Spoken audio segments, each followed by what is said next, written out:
앞으로 뉴욕 증시 흐름에 결정적인 역할을 할 M7 실적 발표의 스타트를 간밤에 테슬라가 끊었습니다. 예상됐던 대로 실적은 부진했지만 시장은 회사가 밝힌 앞으로의 사업 방향성에 보다 더 큰 관심을 기울였는데요.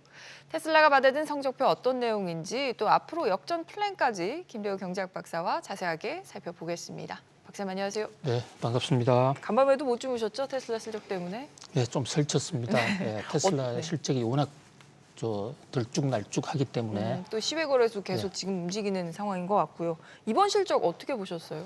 네, 한마디로 어닝 쇼크입니다. 그러니까 전년 동기 대비 어떤 객관적인 실적도 좋지 않았고 또 뉴욕 증시의 애널리스트들의 예상치에 비해서도 예상보다도 훨씬 더 나쁜 그런 실적으로 볼 수가 있습니다. 우선 매출 측면을 보면요. 이 스타트업들은 특히 신기술 회사들 같은 경우에는 매출이 중요한데 매출이 223억에서 213억으로 전년 동기 대비 무려 9% 감소했습니다. 또 주당 순이익 EPS도 0.53에서 0.45로 떨어졌고요. 매출 총이익률도 19.3에서 17.4. 인도량은 44만 대인데 38만 대.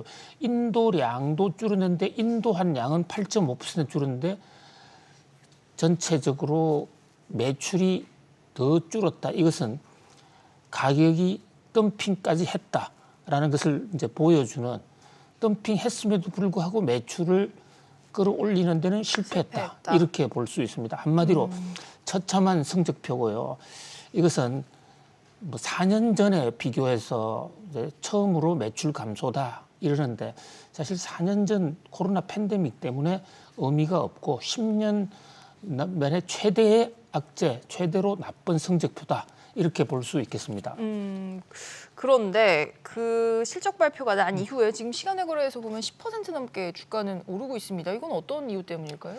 네, 주가와 실적과는 뭐 꼭 직접적인, 적어도 단기에 있어서는 반드시 일치할 수는 없거든요. 시간이 한참 지나서 보면 결국은 실적 앞에 장사 없다라고 할 수도 있지만 단기적으로는 밸류에이션, 현재 실적과의 현 주가의 상관관계가 많은 영향을 주는데 최근에 테슬라 주가가 굉장히 많이 떨어졌지 않습니까? 그러니까 이제 원래 그 발표를 하면 이제 이것이 정점이다. 그래서 그 모든 악재를 다 털어냈다라는 이런 기대도 있는데 이번에는 이제 테슬라의 실적 악화가 예상됐지만 이제 어떤 변수가 아니라 상수로 완전히 드러났다. 그렇다면 또 하나의 역전 카드가 있지 않겠는가라는 그런 기대가 작용을 했는데 이 실적 발표한 자료에서요. 컨퍼런스 콜 하기 이전에 그 한 줄 집어넣은 대목이 있습니다. 우리 모델 2 개발 계획이 상당히 잘 추진되고 있고 이거 조만간 양산할 수 있다라는 그 한 줄 이것이 어떤 기대를 증폭시켰다 이렇게 볼 수가 있겠습니다. 모델 2가 어떤 차예요, 박사님? 모델 2라는 게 25,000만 달러 이하에서도 팔 수 있는 보급용 차량입니다. 우선 저가차군요. 네. 예, 그러니까 우선 현재 모델 3 뭐 또는 모델 Y 이런 것이 주력을 이루고 있는데 반해서 뭐 가격이 한 20-30%가 낮았습니다. 그동안에 지금 테슬라의 전기차뿐만 아니라 전 세계 모든 회사 메이커들의 전기차는 가격이 일반 내연차보다 상당히 높았어요. 신차인데다가 배터리 가격도 있고요. 그런데 그럼에도 불구하고 이제 많이 팔렸던 것은 신차, 신업종에 대한 호기심도 있지만 각국 정부가 보조금을 많이 줬거든요. 그게 주요했죠, 사실. 예, 근데 이제 보조금이 끝나가지 않습니까? 그러다 보니까 안 팔리고 있는 너무 가격이 높다. 이런데 사실 이제 모델 2라는 것은 기술 혁신을 통해서 성능은 오히려 좋아진 측면도 있는데 오히려 가격은 낮췄다. 이런 대목. 그렇다면 대중화를 향해서 성큼 다가설 수 있다. 보조금 없이도 팔릴 수 있다. 뭐 그런 면에서 이것은 단순하게 중국과의 경쟁을 떠나서 미국 내에서라든지 또는 테슬라의 안정적 매출 기반이 될 수 있지 않을까 그런 기대를 하는데 특히 주가와의 상관관계에 있어서는요. 로이타 통신과의 싸움 그러니까 로이타 통신이 지난번에 이제 테슬라가 저가차 생산도 포기하고 로봇 택시에 올인하겠다라고 보도를 하지 않았습니까? 그랬죠. 최근에 저희도 전해드렸습니다. 네, 그 보도가 나왔을 때 머스크가 또 가짜 뉴스다. 로이타 통신이 이제 망하려고 하니까 망해가는 상황에서 별의별 관심을 끌려고 오로지 가짜 뉴스, 확인되지 않은 뉴스를 많이 보도한다라고 보도했더랬어요. 그런데 이제 머스크는 로봇 택시도 하지만 내가 로봇 택시 하느라고 저가 테슬라의 소홀한 게 아니다. 우리 이것도 할 거다. 예, 모델 2 안 만드는 거 아니다라는 얘기가 나왔으니까 모델 2를 계획을 접고 로봇 택시 할 것이다라는 그 로이타 보도 때문에 주식을 팔았던 투자자 입장에서는 이거 아니네 하고 돌아왔다. 뭐 그렇다고 해서 모델 2가 판을 바꿀 정도의 게임 체인저가 될 것인지 이것은 알 수가 없는 게 아직 머스크의 말을 믿을 수가 없지 않습니까? 실제 모델 2도 나와야 나오는 거잖아요. 예, 올해 말 뭐 양산을 하겠다고 그러지만 그동안에 머스크가 얼마나 많은 약속 어기기를 했습니까? 그리고 모델 2가 나와도 저가차로서 안정적인 차, 정말 성능이 좋으면서도 가격은 쌀 것인가? 나오긴 나오더라도 기술이 담보될 것인가 하는 그런 측면이 있고 그리고 올해 말이나 내년에 나올 때 다른 전기차, 중국차들은 그러면 그동안에 낮잠만 자고 있을 것인가? 그와의 경쟁, 이런 변수들이 많습니다. 그렇기 때문에 이 머스크의 역전의 카드가 게임 체인저가 됐다라고 판단하기는 아직 이른. 그러나 시장에서는 한편으로 좀 기대도 해보는 그런 상황으로 비춰집니다. 사실 그런데 이 그 모델 2 같은 경우 그 머스크와 테슬라가 갖고 있는 여러 가지 리스크 중 하나였던 거고 이거 말고도 사실 악재가 굉장히 많지 않습니까? 저희도 써보니까 한 10가지 정도 되는 것 같더라고요. 그렇습니다. 예, 테슬라 악재는 뭐 쓰면 한 50가지도 쓸 수 있을 것 같아요. 그런데 그 중에서도 이제 주가에 큰 영향을 줬던 거 최근에 이제 전기차의 인도량이 감소한다. 이게 인도량이 감소하면 추후에 매출량이 떨어지거든요. 그다음에 두 번째 차량 가격을 오락가락 자꾸 하는 바람에 무슨 횟집 시가냐 가격이. 예, 그런 오해. 그러니 차량 가격이 오락가락하면 사람들이 함부로 안심하고 차를 살 수가 없어요. 또 떨어질지 모르기 때문에.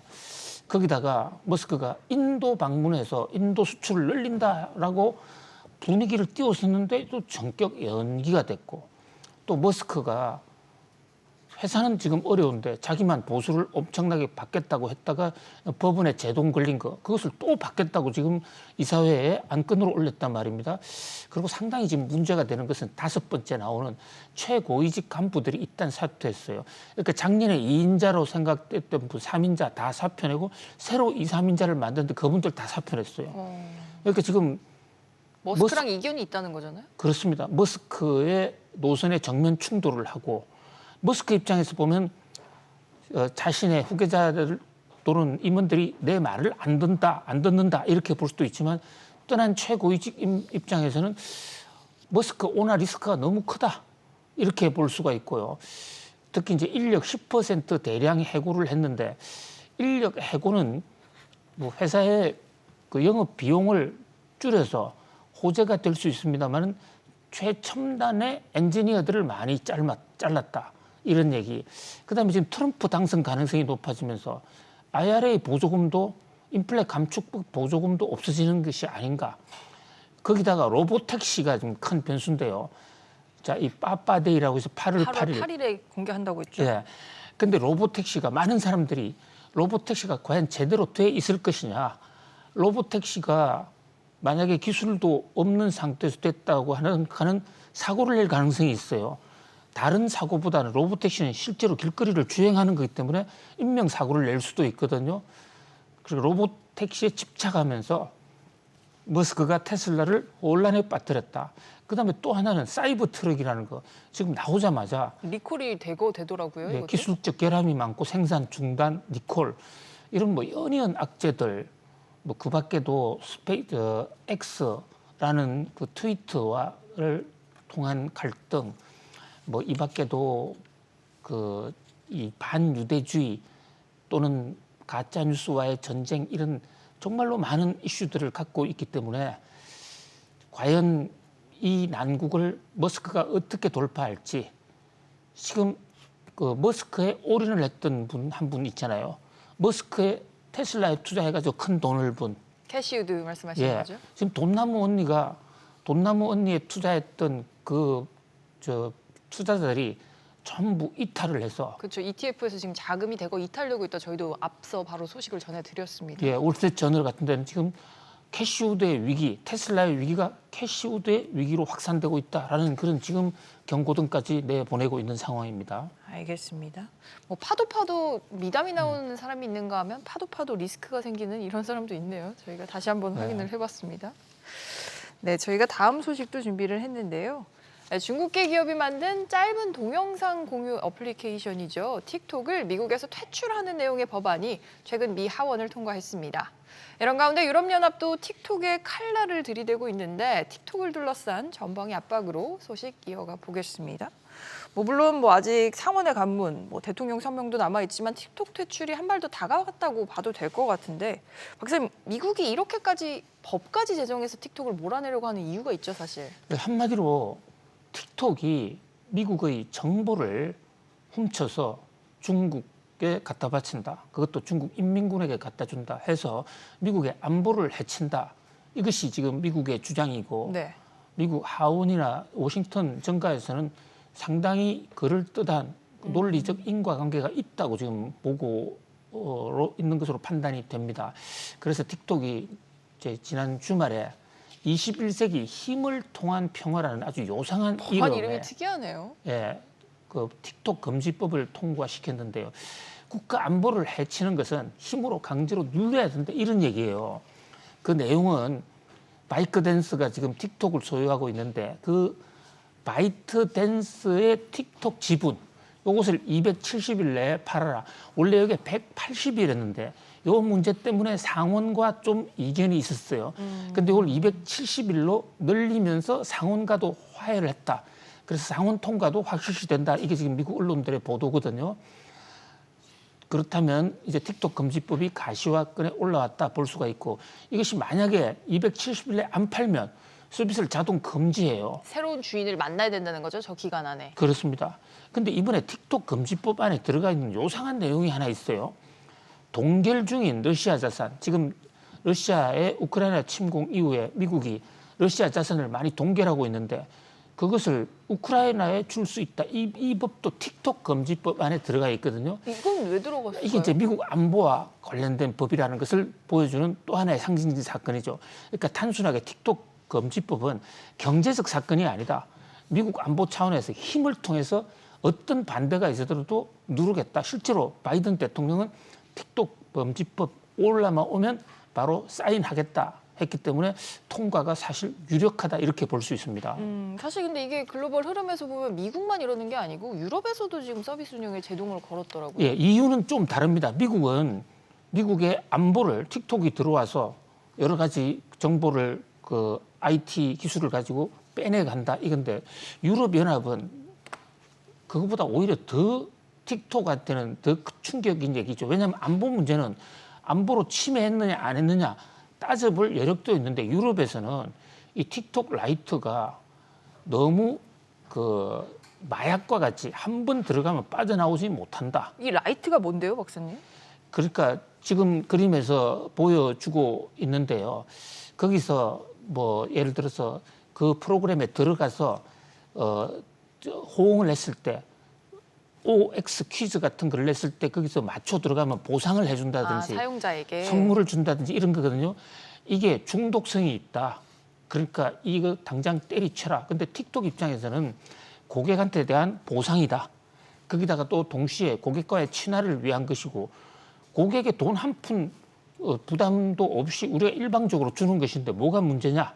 근데 유럽연합에서는 이게 중독성이다. 그러니까 쟁점이 어린이의 중독을 야기할 수 있다 이 부분인 것 같아요. 예, 그렇습니다. 근데 그게 중요한 게요. 틱톡이 어린이들을 중심으로 폭발적으로 늘어나고 있고 어릴 때 한 번 중독된 사람이 20대, 30대까지도 연결이 되거든요.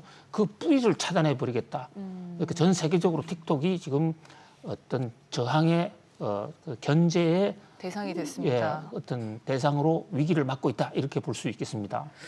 지금 이런 가운데 미국의 소프트웨어 기업인 오라클이라고 있지 않습니까? 오라클이 이제 미국에서 틱톡 금지 법안 통과시키면 안 된다고 튀어나왔는데 오라클이 여기에서 왜 나올까요? 예, 오라클이란 말이 신탁, 신의 계시라는 뜻인데 최근에는 AI 쪽으로 많이 가고 있고 또 클라우드 서비스를 많이 합니다. 기업의 그 컴퓨터 IT 관련 서비스를 대신해주고 자신들은 서버를 구축하고 있는데요. 이게 왜 틱톡이 쫓겨나면 오라클도 위기를 맞는다고 볼 수밖에 없냐면 틱톡의 미국 시스템이 오라클에 의해서 작동이 돼요. 그러니까 틱톡의 프로그램은 틱톡이 만들지만 그것의 하드웨어적인 서포트, 클라우드 서비스를 오라클이 하거든요. 그래서 틱톡이 만약에 서비스가 중단되면 오라클도 손해가 되긴 되는군요. 소백 그 돈을 전혀 받을 수가 없게 되는 그런 면에서 지금 로비 업체를 통해서 오라클이 앞장서서 틱톡 좀 살려주라. 틱톡 입장에서는 오라클한테 압력도 넣죠.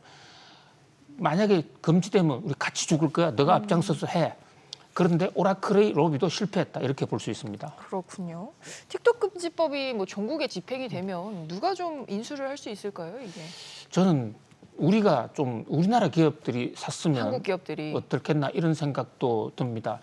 틱톡에 대해서 상당히 눈독을 많이 들이는 사람들이 많습니다. 가장 크게 눈독을 들이는 회사가 사실은 월마트입니다. 월마트가 아마존에 비해서 상당히 뒤져 있지 않습니까? 틱톡을 들어가서 틱톡을 통해서 매출과 연결시키면 엄청나게 어떤 역전을 할 수 있다.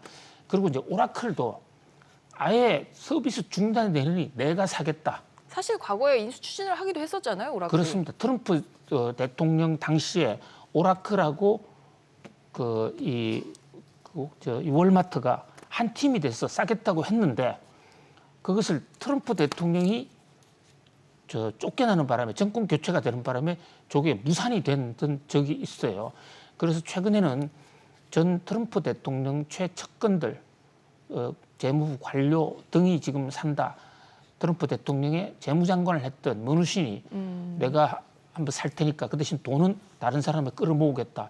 그런데 이거 누가 사느냐에 따라서 트위터의 판도 또는 인공지능과 유통의 판도가 바뀔 수 있기 때문에 굉장히 중요한 어떤 이 딜이라고 생각이 되어집니다. 법안이 1차적으로는 통과되는지 여부, 그리고 그 이후에 누가 틱톡을 가져가는지 그 여부 계속해서 좀 지켜보시면 좋을 것 같습니다.